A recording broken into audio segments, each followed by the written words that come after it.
সদ্গ্রন্থ পাঠ শ্রী সত্যেন্দ্রনাথ মজুমদারের বিবেকানন্দ চরিত।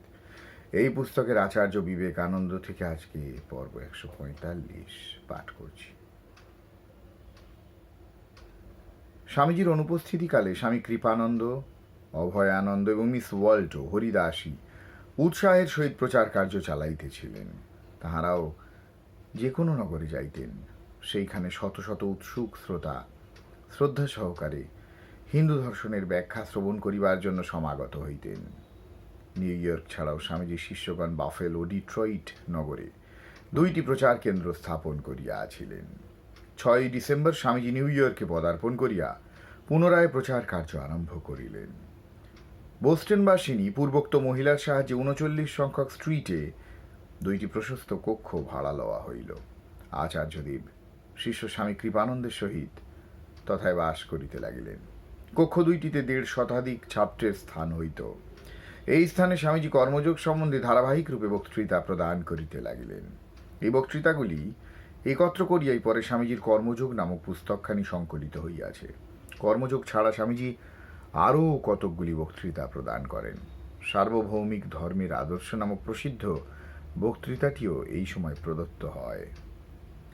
স্বামীজির শিষ্যগণ তাহার বক্তৃতাগুলি লিপিবদ্ধ করিবার জন্য বহুদিন হইতেই ব্যগ্র হইয়া উঠিয়াছিলেন, কিন্তু উপযুক্ত লোকাভাবে এতদিন সুবিধা করিয়া উঠিতে পারেন নাই। ইতপূর্বে কয়েকজন সাংকেতিক লেখক নিযুক্ত হইয়াছিলেন বটে, কিন্তু তাহারা অনেক স্থলেই স্বামীজির অনুসরণ করিতে পারিতেন না। এই সময় ইংল্যান্ড হইতে মিস্টার জে গুডউইন নামক জনৈক অভিজ্ঞ সাংকেতিক লিপিবিদ নিউ ইয়র্কে উপস্থিত হইলেন। স্বামীজির শিষ্যগণ তাহাকে কার্যে নিযুক্ত করিয়া আশাতীত সুফল প্রাপ্ত হইলেন।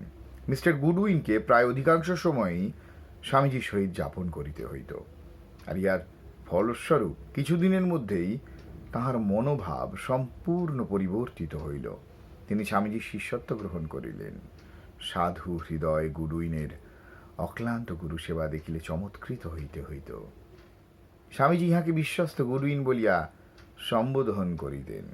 স্বামীজির যে অমূল্য বক্তৃতাবলী আমরা পুস্তক আকারে পাইয়াছি, তাহার প্রায় সমস্তই মিস্টার গুডউইনের অক্লান্ত চেষ্টার ফল।